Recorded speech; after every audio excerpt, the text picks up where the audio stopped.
मित्रांनो, प्रधानमंत्री आवास योजना ग्रामीण अंतर्गत घरांसाठी अर्ज केलेल्या गावातील लाभार्थ्यांच्या याद्या या ग्रामपंचायत कार्यालयात उपलब्ध झालेल्या आहेत। मात्र मित्रांनो, तुम्हाला याद्या तुमच्या ग्रामपंचायत अधिकारी देत नसेल तर ऑनलाईन कसे काढायचे ते आज या व्हिडिओमध्ये आपण बघणार आहोत। तर व्हिडिओ नक्की शेवटपर्यंत पहा। चॅनलवरती नवीन असाल तर चॅनलला सबस्क्राईब करून ठेवा, अशाच महत्त्वपूर्ण व्हिडिओज तुम्हाला मिळत राहतील। चला तर मग व्हिडिओ सुरू करूयात। सर्वात प्रथम तुम्हाला या वेबसाईटवरती यायचे आहे pmayg.nic या नावाने सर्च करा।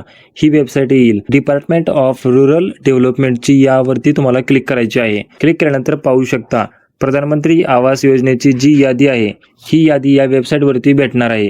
तर उजव्या बाजूला 3 डॉट आहेत, यावरती तुम्हाला क्लिक करायचे आहे। क्लिक केल्यानंतर यामध्ये आवास सॉफ्ट दुसरा ऑप्शन आहे, यावरती क्लिक करायचे आहे। क्लिक केल्यानंतर यामध्ये 3 ऑप्शन दिसतील, data entry, report, FTO trekking. तर दुसरा ऑप्शन आहे रिपोर्ट, यावरती तुम्हाला क्लिक करायचे आहे।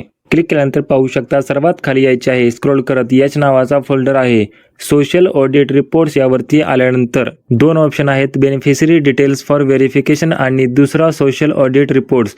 तर तुम्हाला पहिला ऑप्शन सिलेक्ट करायचा आहे, बेनिफिशरी डिटेल्स फॉर व्हेरिफिकेशन वरती क्लिक करायचे आहे। क्लिक केल्यानंतर पाहू शकता तुम्हाला तुमचे स्टेट निवडून घ्यायचे आहे।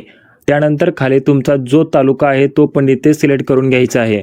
माहिती व्यवस्थित भरून घ्या आणि तुमची जी ग्रामपंचायत आहे ती सुद्धा इथे निवडून घ्या आणि खाली कोणत्या वर्षाची यादी पाहिजे ते वर्ष इथे निवडून घ्या। इथे पाहू शकता कोणत्या योजनेच्या अंतर्गत फॉर्म भरला ते निवडून घ्यायचे आहे, जसे की प्रधानमंत्री आवास योजना ग्रामीण आहे। त्यानंतर भरपूर अशा योजना यामध्ये अध्यम जमाती आवास योजना असेल, अटल बांधकाम कामगार आवास योजना असेल, त्यानंतर मोदी आवास घरकुल योजना असेल, अशा भरपूर योजनांच्या इथे तुम्हाला PDF भेटतील।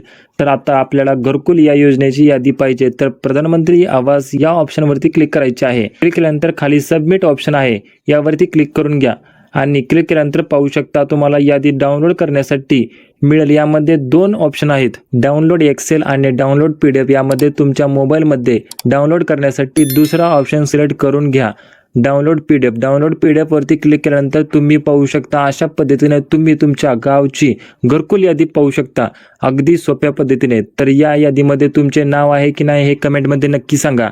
महत्त्वपूर्ण हा व्हिडिओ होता, आपल्या सर्व मित्रांना नक्की शेअर करा। धन्यवाद।